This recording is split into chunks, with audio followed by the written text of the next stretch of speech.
Hello everybody, welcome back to my YouTube channel. నేను మీ రమేష్. ఈరోజు నేను మీతో మాట్లాడేది ఆంధ్ర పాడ్కాస్టర్ అనే యూట్యూబ్ ఛానల్ గురించి. ఈ ఆంధ్ర పాడ్కాస్టర్ అనే యూట్యూబ్ ఛానల్ని విజయరెడ్డి కేసరి అనే అతను రన్ చేస్తున్నాడు. ఇతను ఈ యూట్యూబ్ ఛానల్ ద్వారా సమాజంలో టెక్నాలజీ పట్ల అభద్రతా భావాన్ని, ప్రజల్లో అశాంతిని పెంచి పోషిస్తున్నాడు అనమాట. తనకి తెలియని టెక్నాలజీస్ గురించి మాట్లాడడం, తనకి ఎటువంటి ఎక్స్పీరియన్స్ లేని టెక్నాలజీస్ గురించి మాట్లాడడం ఇతనికే చెల్లింది. మీరు ఇతని ప్రొఫైల్ చూసినట్లయితే లింక్డ్ఇన్లో ఇతని ప్రొఫైల్ ఓపెన్ చేసి చూసినట్లయితే లింక్డ్ఇన్లో మీరు లాగిన్ అయ్యి విజయరెడ్డి కేసరి అంటే ఇతని ప్రొఫైల్ ఓపెన్ అవుతుంది. మీరు దాన్ని చూస్తే అతను ఒక ఎంబీఏ పోస్ట్ గ్రాడ్యుయేట్ అయినట్టు, బీటెక్లో ఇండస్ట్రియల్ ఇంజనీరింగ్లో గ్రాడ్యుయేషన్ పొందినట్టు కనిపిస్తుంది అనమాట. సో అలానే ఇతను ఒక గోల్డ్ మెడలిస్ట్. సో ఈ గోల్డ్ మెడలిస్ట్ తెచ్చుకోవడం అనేది మనకి బట్టి పట్టేసి మనం అదే దాన్ని రాసినా కానీ మంచి మార్కులు వస్తాయి. ఆ విధంగా మనం గోల్డ్ మెడల్ వచ్చే అవకాశం కూడా ఉంటుంది అనమాట. సో అతను బట్టి రాశాడు, మీరు అతను పక్కన కూర్చొని చూశాడా అంటే అన్ని పక్కన కూర్చొని చూడాల్సిన అవసరం లేదనమాట. అతను మాట్లాడే విధానాన్ని బట్టి, అతను మాట్లాడే సబ్జెక్టుని బట్టి అతను టాలెంటెడా అన్టాలెంటెడా మనకు తెలిసిపోయింది అనమాట. సో నాకు అతను మాట్లాడే వీడియోస్ చూస్తే అర్థమైంది ఏంటంటే ఇతని ఒక బట్టి పాస్ అయ్యే క్యాండిడేట్ తప్పితే విషయం ఉన్న క్యాండిడేట్లో నాకైతే అనిపించలేదు అనమాట. ఎందుకంటే ఇతనంతా కూడాను జాబ్ చేసింది, ఇతనికి ఉన్న ఐడియా అంతా కూడా బిజినెస్ సైడ్ అనమాట. అనలిటిక్స్ కావచ్చు, ఏదైనా కావచ్చు. సరే బిజినెస్ సైడ్ అయినా సరే అనలిటిక్స్లో జాబ్ చేసినప్పటికీ స్ట్రాంగ్ అనలైజేషన్ స్కిల్స్ ఉండాలి. ఇతను మాట్లాడే విధానాన్ని బట్టి చూస్తే మనకి ఎక్కడా కూడాను తనకి ఒక అనలైజేషన్ స్కిల్స్ స్ట్రాంగ్గా ఉన్నట్టు మనకు కనిపిస్తుంది అనమాట. అట్లీస్ట్ వీక్గా ఉన్నట్టు కూడా కనిపిస్తుంది అనమాట. అది ఇతని గొప్పదనం. తనకి ఎటువంటి సంబంధం లేని టెక్నాలజీ, వాట్సాప్ కావచ్చు, ఇదంతా కూడాను ఏంటండి టెక్నాలజీ గురించి ఎటువంటి సంబంధం లేదని మీరు ఎలా చెప్తున్నారంటే ఇతను ఎక్కడా కూడాను సాఫ్ట్వేర్ డెవలపర్గా వర్క్ చేసినట్టు తన ప్రొఫైల్లో చెప్పలేదన్నమాట. కేవలం బిజినెస్ సైడ్ వర్క్ చేసినట్టు చెప్పాడు. అది కూడా కేవలం 3 years కూడా ఏ కంపెనీలో పనిచేయాలన్నమాట. కొన్ని కంపెనీస్లో 6 months, కొన్ని కంపెనీస్ 8 months, కొన్ని కంపెనీస్ 1 year 4 months, 2 కంపెనీస్ మాత్రం 2 years 8 months చూపిస్తున్నాడు. అది కూడాను బిజినెస్ సైడ్. టెక్నాలజీ సైడ్ ఎటువంటి ఇది చూపించడం అనమాట, అంటే సాఫ్ట్వేర్ డెవలపింగ్ సంబంధించి. కానీ ఇప్పుడు ఇతను యూట్యూబ్లో మాట్లాడేది కేవలం టెక్నాలజీ గురించి, సాఫ్ట్వేర్ డెవలప్మెంట్ గురించి అనమాట. అంటే కేవలం in the sense WhatsApp governance గురించి. వాట్సాప్ గవర్నెన్స్ గురించి అసలు ఇతను ఏమన్నాడు, దానికంటే ముందు అసలు నారా లోకేష్ గారు ఏం చెప్పారు మనం ఒకసారి గమనించామనుకోండి. నారా లోకేష్ గారు కొంతమంది జర్నలిస్టులు అడిగిన ప్రశ్నకు సమాధానం చెప్తూ దీనికి అసలు సెక్యూరిటీ ఏంటి అనేది అడిగితే, సో ఫస్ట్ ఆఫ్ ఆల్ దీని నుంచి మనకి ఎటువంటి కాల్స్ రావు, ఎటువంటి ఓటీపీస్ వీళ్ళు అడగరు అని చెప్పారు. సో ఎవరైనా సరే మనకు కాల్ చేయడం, మనం దాన్ని లిఫ్ట్ చేసి వాళ్ళు ఏదైనా సరే ఓటీపీ అడిగితే మనం చెప్పడం ద్వారా మనకి ఆన్లైన్లో ఎటువంటి ఫ్రాడ్ జరిగే అవకాశం ఉంటుందన్నమాట. కానీ ఇక్కడ కాలింగ్ అనేది లేదు, ఓటీపీస్ అనేది అసలే లేదు. సో మరి ఇక్కడ సెక్యూరిటీ ఇష్యూ ఎక్కడ వచ్చిందో మీరు ఆలోచించుకోవాలి.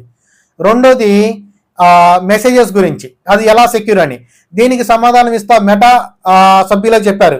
మెటా అంటే మనకి ఇప్పుడు వాట్సాప్, ఇన్స్టాగ్రాము, ఫేస్బుక్ ఇట్లాంటి పెద్ద పెద్ద అన్ని కూడా అప్లికేషన్స్ కొన్ని కూడాను మార్క్ జుకర్బర్గ్ కొనేసి, అఫ్కోర్స్ ఆల్రెడీ ఫేస్బుక్ అతందే, తను ఇన్స్టాగ్రామ్ని వాట్సాప్ని కూడా అక్వైర్ చేసుకున్నాడు అనమాట.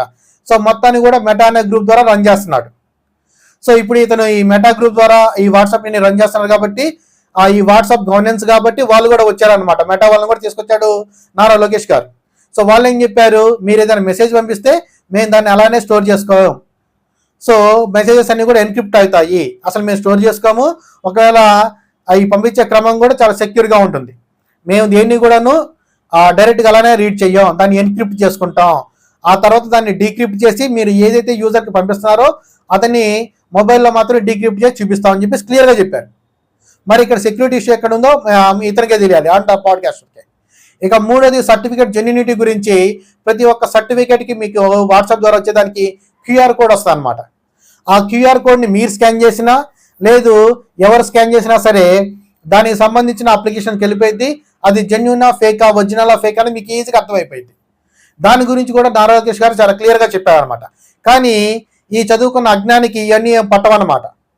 అది వాట్సాప్ కాబట్టి, అది థర్డ్ పార్టీ అప్లికేషన్ కాబట్టి, అది కేవలం నారా లోకేష్ గారు తీసుకొచ్చారు కాబట్టి, అది అతని సామాజిక వర్గం కాదు కాబట్టి, ఏది విజయరెడ్డి కేసరి అనే అతని సామాజిక వర్గం కాదు కాబట్టి నారా లోకేష్ గారు తీసుకొచ్చారు కాబట్టి దాని మీద బుర్ర చల్లాలి అని సమాజంలో ఈ టెక్నాలజీ పట్ల ఒక రకమైన అభద్రతా భావాన్ని ప్రేరేపిస్తున్నాడు అనమాట. సో ఇతనేం చెప్తాడు, అసలు వాట్సాపే సెక్యూరిటీ కాదనుకుంటారు. వాళ్ళు ఏం చెప్తారు, మాది క్లియర్ సెక్యూరిటీ అని చెప్పేసి అంటారు. మరి ఇతను ఏమైనా సాఫ్ట్వేర్ డెవలప్మెంట్లో వర్క్ చేశాడా, ఫేస్బుక్లో వర్క్ చేశాడా, వాట్సాప్లో వర్క్ చేశాడా, ఇన్స్టాగ్రామ్ డెవలప్మెంట్ టీంలో ఉన్నాడా అంటే అసలు ఇతనికి ఎటువంటి సాఫ్ట్వేర్ బ్యాక్గ్రౌండ్ లేదు, కేవలం బిజినెస్ సైడ్ ఇతనికి ఉంది. ఇదనమాట దీని యొక్క ఇది. సరే, దీనివల్ల ప్రపంచానికి కానీ సమాజానికి వచ్చే నష్టం ఏంటి అంటే సమాజానికి మాత్రం చాలా తీవ్రమైన నష్టం ఉంటుందన్నమాట. ఎందుకంటే టెక్నాలజీ పట్ల ఎటువంటి అవగాహన లేని వాళ్ళు ఇది ఒక అన్సెక్యూర్ అనుకునే ప్రమాదం ఉంది. అలానే కొత్తగా చదువుకుంటున్న వాళ్ళు, బీటెక్ చదువుతున్న వాళ్ళైనా, లేకపోతే ఎంటెక్ అయినా, డిగ్రీ అయినా, లేకపోతే ఇంటర్మీడియట్ 10th క్లాస్ అయినా సరే, ఎవరైనా ఇతని వీడియోలు చూస్తే సాఫ్ట్వేర్ ఇండస్ట్రీ అనేది ఒక వేస్ట్ అన్నట్టు కనిపిస్తుంది అనమాట. సో కాబట్టి వాళ్ళు చదువు మీద కూడా పెద్దగా కాన్సన్ట్రేట్ చేయరు. ఎందుకంటే ఇప్పుడు out of 100% 95% people are coming to software industry. So ఇతనేమో సాఫ్ట్వేర్ ఇండస్ట్రీకి అగెనిస్ట్గా చెప్తా ఉంటాడు అనమాట ఇతని యొక్క యూట్యూబ్ ఛానల్లో. ఎందుకంటే కేవలం నారా లోకేష్ తీసుకొచ్చాడు కాబట్టి. అది ఇతని యొక్క వ్యవహార శైలి. సో ఇప్పుడు అసలు థర్డ్ పార్టీ అప్లికేషన్స్ యూజ్ చేయడమే ఒక ప్రాబ్లం అనుకుంటే మరి మన గవర్నమెంట్కి ఎవరు కూడా సాఫ్ట్వేర్ ఎంప్లాయీస్ లేరు కదా. ప్రతి ఒక్క గవర్నమెంట్ అప్లికేషన్ కూడా సాఫ్ట్వేర్ కంపెనీస్ హ్యాండిల్ చేస్తూ ఉంటాయి. టీసీఎస్, ఇన్ఫోసిస్ లాంటి అనమాట. ఎగ్జాంపుల్ నేను చెప్తాను. మరి మన గవర్నమెంట్ అప్లికేషన్లో మనం ఎంటర్ చేసే ప్రతి డేటా కూడాను డేటాబేస్లో స్టోర్ అయింది. సో అప్లికేషన్ డెవలప్ ఎవరైతే చేస్తారో వాళ్ళకి ఆ యాక్సెసిబిలిటీ ఉండేది అనమాట. మరి మన డేటా అంతా అక్కడ ఉంటుంది కదా, వాళ్ళు యాక్సెస్ చేస్తున్నారు కదా. మరి ఏం చేద్దాం? సాఫ్ట్వేర్ కంపెనీస్ అన్ని కూడా కూల్చేద్దామా? మరి వీళ్ళందరికీ అలవాటే కదా జగన్మోహన్ రెడ్డి గారికి కూల్ చేయడం ఇదంతా కూడాను. అలానే చేసేద్దామా మరి? అలానే ఇప్పుడు ఫోన్పే ఉంది మనకి, హెచ్డిఎఫ్సి కావచ్చు, ఇంకా ఇతర రకమైన బ్యాంక్స్, ఎస్బీఐ కావచ్చు, ఏదైనా సరే మీకు అకౌంట్ అనేది వాటిల్లో ఉంటుంది. కానీ మీరు మనీ ఎక్కడి నుంచి పే చేస్తారు? ఫోన్పే నుంచి. ఫోన్పే అనేది బ్యాంక్ కాదు కదా. మీరు బ్యాంక్ అకౌంట్ అంతా హెచ్డిఎఫ్సి, ఎస్బీఐ, యాక్సిస్ బ్యాంక్ ఇవి కదా మీవి. మరి ఆ డేటాని మీరు ఇక్కడ ఎందుకు వాడుతున్నారంటే ఈ బ్యాంక్ వాళ్ళు కూడా మీ ఫోన్పే ద్వారా మీ డేటాని షేర్ చేసుకుంటారు. మరి ఇప్పుడు ఏం చేద్దాం? ఫోన్పేని బ్లాక్ చేసేద్దామా? కూల్చేద్దామా ఫోన్పేని ఇప్పుడు? లేకపోతే హెచ్డిఎఫ్సి బ్యాంక్స్ అన్నింటిని కూడా కూల్చేద్దాం, ఎస్బీఐ వీటన్నింటినీ? మరి ఏం చేద్దాం అంటారు? థర్డ్ పార్టీకి ఇవ్వడం తప్పైతే. ఇది కేవలం కూడా ప్రజలకి ఫాస్ట్గా వర్క్ అవ్వాలి, స్పీడ్ ఆఫ్ డూయింగ్ బిజినెస్. అలానే ఏదైనా సరే ప్రతి ఒక్క పని ఒక బిజినెస్ సంబంధించిందే కాదు, ఏదైనా సరే స్టూడెంట్స్ అందరూ కూడాను ఆ డిపార్ట్మెంట్కి వెళ్ళడం, అక్కడ క్యూలలో నిల్చోవడం ఇవన్నీ చూసి దాన్ని తగ్గించడానికి, కొంచెం ఫాస్ట్గా వర్క్ అవ్వడానికి వాట్సాప్ గవర్నెన్స్ని నారా లోకేష్ గారు తీసుకొచ్చారు. దానికి అభినందించాల్సింది పోయి తన కులం కాదు కాబట్టి, తనకు నచ్చిన సామాజిక వర్గం కాదు కాబట్టి, తనకు నచ్చిన రాజకీయ పార్టీ కాదు కాబట్టి దాని మీద బురద జల్లాలనే ఉద్దేశంతో, కేవలం ఇదే ఉద్దేశంతో ఇతను సమాజంలో ఒక రకమైన అభద్రతా భావాన్ని ప్రేరేపిస్తున్నాడు అనమాట టెక్నాలజీ పట్ల. పోనీ ఇతనేమన్నా కానీ సాఫ్ట్వేర్ డెవలపర్ అంటే అది కూడా కాదు. మీరు అతను ప్రొఫైల్ చూస్తే మీకు అదే అర్థమవుతుంది. ఏదో ముక్కును బట్టి మార్కులు తెచ్చుకున్నాడు, పాస్ అయ్యాడు. తర్వాత అతని పర్సంటేజ్ నచ్చిందో మరి లేకపోతే కొంచెం ఏదన్నా, సో అంత చదివిన తర్వాత ఎంతో కొంత నాలెడ్జ్ ఉంది కదా, దాని మీద జాబ్ వచ్చింది. అందులో అతను పెద్దగా ప్రూవ్ చేసుకునేది కూడా ఏం లేదు. 6 months 8 months కంటే ఏం ప్రూవ్ చేసుకున్నాడు అతను? 4 months కొన్ని కంపెనీస్, ఏదో 2 years 8 months మొత్తానికి ఏదో లాక్కొచ్చాడు బండిని. సో ఈ విధంగా వాళ్ళు తీసేసే లోపే ఇతనే మానేస్తా ఉన్నాడు కొన్ని కంపెనీస్. కాకపోతే చెప్పుకోవడానికి బాగుంటుంది కదా, గోల్డ్ మెడలిస్ట్ ఇది అంటే అని చెప్పేసి ఇలాంటి వాళ్ళందరినీ కూడాను వైసీపీ సోషల్ మీడియా పెంచి పోషిస్తుంది అనమాట, జీతాలు ఇచ్చి. వాళ్ళ జీతాలకి ఆశపడి సమాజంలో ఒక రకమైన టెక్నాలజీ పట్ల అభద్రతా భావాన్ని వాళ్ళ అన్న చేస్తే, వాళ్ళ జగన్మోహన్ రెడ్డి చేస్తే మాత్రం కరెక్ట్, మిగిలిన వాళ్ళు ఏం చేసినా కానీ తప్పు. ఒకవేళ క్రెడిట్ బాగా వస్తుంది అనుకుంటే వాళ్ళకి అది మా జగన్మోహన్ రెడ్డి ఎప్పుడో చేశాడని అబద్ధాలు ఆడడం, ఇలా ఉండదన్నమాట వాళ్ళ వ్యవహార శైలి. సో మీరు ఇటువంటి యూట్యూబ్ ఛానల్స్ ఎంకరేజ్ చేయకండి, ఇటువంటి ఇన్ఫర్మేషన్ని మీరు పెద్దగా పట్టించుకోకండి. ఒకవేళ ఏదైనా ఉన్నా కానీ మీరు రిపోర్ట్ చేయండి. ఆ యూట్యూబ్కి ఒక ఆప్షన్ ఇస్తారు రిపోర్ట్ అని, మీరు ఏదైనా డిస్టర్బెన్స్ ఫీల్ అయినా సరే అది కొట్టచ్చు అనమాట.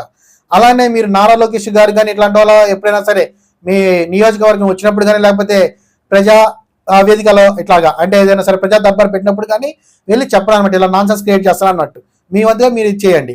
అలానే నేను కూడా ఈ వీడియోని నారా లోకేష్ గారికి, నారా చంద్రబాబు నాయుడుకి ట్యాగ్ చేయబోతున్నాను అనమాట. చూద్దాం వాళ్ళు ఎటువంటి యాక్షన్ తీసుకుంటారో. ఎందుకంటే ఇతను సమాజంలో అభద్రతాన్ని పెంచి పోషించడం అనేది కరెక్ట్ కాదు కదా.